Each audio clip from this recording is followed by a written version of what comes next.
Hello aspirants, welcome back to India for IAS. Daily answer writing practice day 35 ನ video ಡಿಸ್ಕಷನ್ಗೆ ನಿಮ್ಮೆಲ್ಲರಿಗೂ ಸ್ವಾಗತ. ನಾನು ಶಿವಲಿಂಗಯ್ಯ.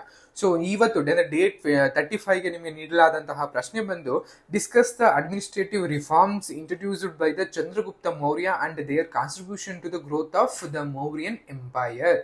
ಚಂದ್ರಗುಪ್ತ ಮೌರ್ಯ ಪರಿಚಯಿಸಿದ ಆಡಳಿತದ ಸುಧಾರಣೆಗಳು ಯಾವ್ಯಾವು ಮತ್ತು ಈ ಮೌರ್ಯ ಸಾಮ್ರಾಜ್ಯದ ಬೆಳವಣಿಗೆಗೆ ಈ ಸುಧಾರಣೆಗಳ ಕೊಡುಗೆಗಳನ್ನು ಚರ್ಚಿಸಿ ಅನ್ನುವಂತಹ ಒಂದು 10 ಅಂಕಗಳ ಪ್ರಶ್ನೆಯನ್ನು ನೀಡಲಾಗಿದೆ. ಸೊ ಇದೊಂದು 10 ಅಂಕಗಳ ಪ್ರಶ್ನೆ ಆಗಿರೋದ್ರಿಂದಾಗಿ ನಿಮಗೆ 150 ಪದಗಳ ಮಿತಿಯೊಳಗೆ ಈ ಒಂದು ಪ್ರಶ್ನೆಗೆ ನೀವು ಉತ್ತರವನ್ನ ಬರಿಬೇಕಾಗಿರುತ್ತೆ. ಮುಖ್ಯವಾಗಿ ನಾವು ಪ್ರಶ್ನೆಯನ್ನ ನಾವು ಬಿಡಿಸ್ತಾ ಹೋದ್ರೆ ಯೂಶಲಿ ನಮಗೆ 2 ತರದ ಪ್ರಶ್ನೆಯನ್ನ ಕೇಳಲಿ, ಅಂದ್ರೆ 2 ಪಾರ್ಟ್ ಇದೆ ಪ್ರಶ್ನೆಯಲ್ಲಿ. ಮೊದಲಿಗೆ ಚಂದ್ರಗುಪ್ತ ಮೌರ್ಯ ಪರಿಚಯಿಸಿದಂತಹ ಆಡಳಿತಾತ್ಮಕ ಸುಧಾರಣೆಗಳು ಏನೇನಿದೆ, ಅಂದ್ರೆ ಅಡ್ಮಿನಿಸ್ಟ್ರೇಟಿವ್ ರಿಫಾರ್ಮ್ಸ್ ಏನೇನಿದೆ, ಸೊ ಅದನ್ನ ನಾವು ಫಸ್ಟ್ ಲಿಸ್ಟ್ ಡೌನ್ ಮಾಡ್ಬೇಕಾಗತ್ತೆ.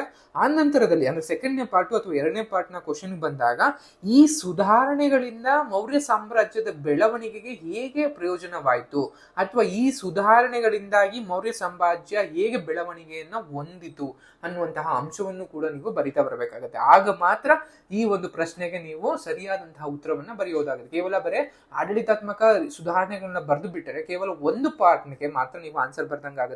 ಸೊ ಅದರಿಂದಾಗಿ ಕೇವಲ ಆಡಳಿತಾತ್ಮಕ ಸುಧಾರಣೆಗಳ ಮಾತ್ರವಲ್ಲದೆ ಅವುಗಳ ಜೊತೆಗೆ ಆ ಸುಧಾರಣೆಗಳಿಂದ ಹೇಗೆ ಮೌರ್ಯ ಸಾಮ್ರಾಜ್ಯಕ್ಕೆ ಸಹಾಯವಾಯಿತು ಅಥವಾ ಆ ಸುಧಾರಣೆಗಳಿಂದಾಗಿ ಹೇಗೆ ಆ ಮೌರ್ಯ ಸಾಮ್ರಾಜ್ಯ ಬೆಳವಣಿಗೆಯನ್ನ ಕಂಡಿತು ಅಂತ ಅನ್ನೋ ರೀತಿಯಲ್ಲಿ ನಿಮ್ಮ ಆನ್ಸರ್ ಅನ್ನ ಬರಿಬೇಕಾಗುತ್ತೆ.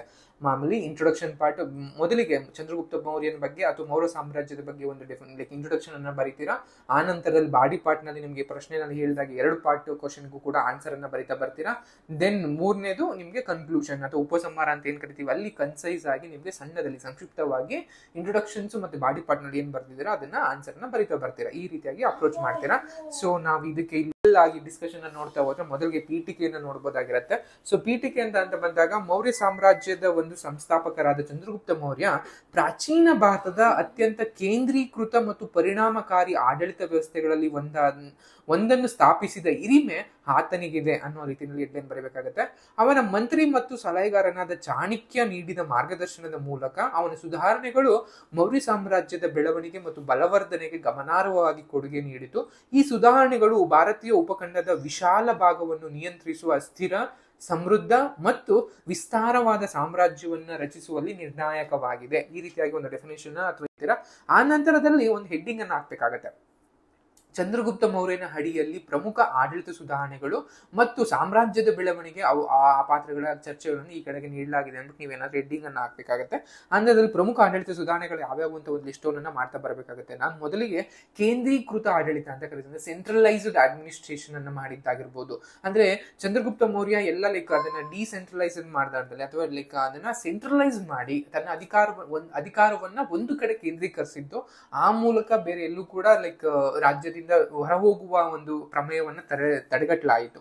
ಅದ್ರ ಜೊತೆಗೆ ಪ್ರಾಂತೀಯ ಆಡಳಿತ ಅಂತ ಕರಿತೀವಿ.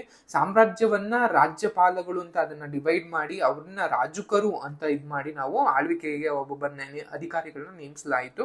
ಸೊ ಆ ಮೂಲಕ ಪ್ರಾಂತೀಯ ಆಡಳಿತವನ್ನ ಮಾಡಲಾಯಿತು. ಅದ್ರ ಜೊತೆಗೆ ಜಿಲ್ಲಾ ಆಡಳಿತ ಆಗಿರ್ಬೋದು ಅಥವಾ ಸ್ಥಳೀಯ ಸ್ವಸರ್ಕಾರಗಳಾಗಿರ್ಬೋದು ಅಥವಾ ಅಧಿಕಾರಶಾಹಿ ಅಂದ್ರೆ ತರಬೇತಿ ಪಡೆದಂತಹ ಅಧಿಕಾರಿಗಳನ್ನ ಆಡಳಿತದಲ್ಲಿ ನೇಮಿಸ್ಕೊಂಡಿದ್ದಾಗಿರ್ಬೋದು, ತೆರಿಗೆ ವ್ಯವಸ್ಥೆಯನ್ನ ಸುಧಾರಣೆ ಮಾಡಿದ್ದಾಗಿದ್ದು, ಆ ಮೂಲಕ ತನ್ನ ಒಂದು ಸ್ಥಿರ ಆದಾಯವನ್ನ ರಾಜ್ಯ ಆದಾಯಕ್ಕೆ ತಂದಿದ್ದಾಗಿರ್ಬೋದು, ಕಾನೂನು ಮತ್ತು ಸುವ್ಯವಸ್ಥೆಯನ್ನ ಒಂದು ಸುಸ್ಥಿತಿನಲ್ಲಿ ಇಟ್ಟಿದ್ದಾಗಿರ್ಬೋದು. ಇವೆಲ್ಲವೂ ಕೂಡ ನೀವು ಆಡಳಿತಾತ್ಮಕ ಸುಧಾರಣೆಗಳನ್ನ ಅಂತ ತರಬಹುದಾಗಿರುತ್ತೆ. ಫಾರ್ ಎಕ್ಸಾಂಪಲ್ ಯಾವ್ದು ಹೇಳೋದು ಅಂತಂದ್ರೆ ಕೇಂದ್ರೀಕೃತ ಆಡಳಿತ, ಪ್ರಾಂತೀಯ ಆಡಳಿತ, ಜಿಲ್ಲಾ ಆಡಳಿತ, ಅದ್ರ ಜೊತೆಗೆ ಸ್ಥಳೀಯ ಸ್ವಸರ್ಕಾರಗಳು, ಅಧಿಕಾರಶಾಹಿ ತರಬೇತಿ ಪಡೆದಂತಹ ಅಧಿಕಾರಿಗಳಾಗಿರ್ಬೋದು ಅಥವಾ ತೆರಿಗೆ ವ್ಯವಸ್ಥೆಯ ಸುಧಾರಣೆ ಆಗಿರ್ಬೋದು, ಕಾನೂನು ಸುವ್ಯವಸ್ಥೆಯ ಒಂದು ಸುಧಾರಣೆ ಆಗಿರ್ಬೋದು. ಈ ಎಲ್ಲಾ ಅಂಶ ಲಿಸ್ಟ್ ಡೌನ್ ಮಾಡ್ತಾ ಬರ್ಬೇಕಾಗತ್ತೆ. ಈ ಎಲ್ಲಾ ಸುಧಾರಣೆಗಳು ಹೇಗೆ ಮೌರ್ಯ ಸಾಮ್ರಾಜ್ಯದ ಬೆಳವಣಿಗೆ ಸಹಾಯವನ್ನ ಮಾಡಿದ್ದು ಕೂಡ ನೀವು ಆನ್ಸರ್ನ ಬರೀಬೇಕಾಗತ್ತೆ.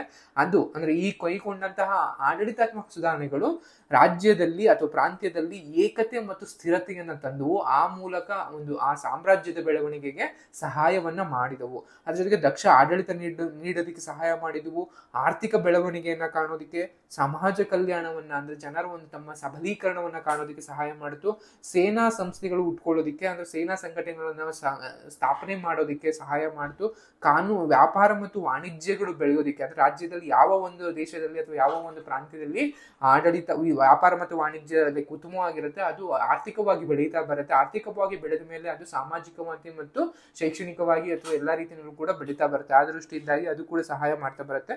ಅಂಡ್ ಸಾಂಸ್ಕೃತಿಕ ಅಭಿವೃದ್ಧಿ ಅಂತ ಕರಿತೀವಿ, ಎಲ್ಲಾ ಅಂಶಗಳಿಗೂ ಕೂಡ ಸಹಾಯ ಮಾಡ್ತು. ಆ ಮೂಲಕ ಮೌರ್ಯ ಸಾಮ್ರಾಜ್ಯ ಒಂದು ಮಹತ್ತರವಾದಂತಹ ಒಂದು ಸಾಮ್ರಾಜ್ಯ ಆಗೋದಕ್ಕೆ ಸಹಾಯ ಮಾಡಿದ್ವು ಅಂತ ಬರಬೇಕಾಗುತ್ತೆ.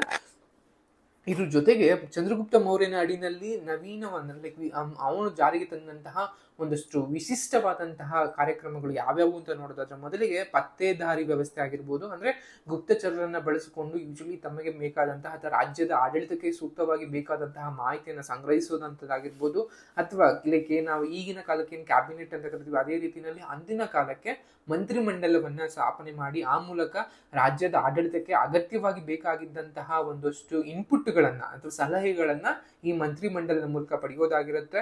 ಲೆಕ್ಕಪತ್ರ ವ್ಯವಸ್ಥೆಯನ್ನ ಸರಿಯಾಗಿ ಮಾಡಲಾಗಿತ್ತು. ಆ ಮೂಲಕ ರಾಜ್ಯದ ಆದಾಯವನ್ನ ಕರೆಕ್ಟಾಗಿ ಸಂಗ್ರಹ ಮಾಡಿದ ಹಣವನ್ನ ಯಾವುದೇ ರೀತಿಯಾದಂತಹ ಭ್ರಷ್ಟರಿಗೆ ಹೋಗುವಂತದನ್ನ ತಪ್ಪಿಸಿ ಆ ಮೂಲಕ ಅದು ರಾಜ್ಯದ ಆಡಳಿತಕ್ಕೆ ಮತ್ತು ಜನರ ಒಂದು ಉಪಯೋಗಕ್ಕೆ ತರೋ ರೀತಿಯಲ್ಲಿ ಮಾಡಲಾಗಿತ್ತು. ಸೊ ಈ ಎಲ್ಲಾ ಅಂಶಗಳನ್ನು ಕೂಡ ನೀವು ಆನ್ಸರ್ ಅಲ್ಲಿ ಬರಿತಾ ಬರಬೇಕು. ಕನ್ಕ್ಲೂಷನ್ ಬಂದಾಗ, ಸೊ ಕನ್ಕ್ಲೂಷನ್ ಕೂಡ ನೀವು ಒಂದಷ್ಟು ಏನ್ ಬಾಡಿ ಪಾರ್ಟ್ ಮತ್ತೆ ಇಂಟ್ರೊಡಕ್ಷನ್ ಅಲ್ಲಿ ಏನ್ ಬರೆದ್ರೆ ಅದೆಲ್ಲವನ್ನು ಕೂಡ ಕನ್ಸೈಸ್ ಮಾಡಿ ಸಂಕ್ಷಿಪ್ತವಾಗಿ ನೀವು ಒಂದು 4 to 5 ಲೈನ್ಸ್ ಅಲ್ಲಿ ನೀವು ಕನ್ಕ್ಲೂಷನ್ ಅಲ್ಲಿ ಬರಿಬೇಕಾಗುತ್ತೆ. ನಾನು ಇಲ್ಲಿ ಒಂದು ಮಾಡೆಲ್ ಆಗಿ ಒಂದು ಕನ್ಕ್ಲೂಷನ್ ಕೊಟ್ಟಿದ್ದೀನಿ. ಸೊ ಇದನ್ನ ನೀವು ಒಂದ್ಸಲಿ ಪಾಸ್ ಮಾಡಿ ವಿಡಿಯೋವನ್ನ ಓದ್ಕೋಬಹುದಾಗಿದೆ. ಇಂಗ್ಲಿಷ್ ಮೀಡಿಯಂ ಅಲ್ಲಿ ಬರೆಯುವಂತಹ ಮಕ್ಕಳಿಗೆ ಕೂಡ ನಾವು ಇಲ್ಲಿ ಆನ್ಸರ್ ಅನ್ನ ನೀಡ್ತಾ ಬಂದಿದ್ದೀವಿ.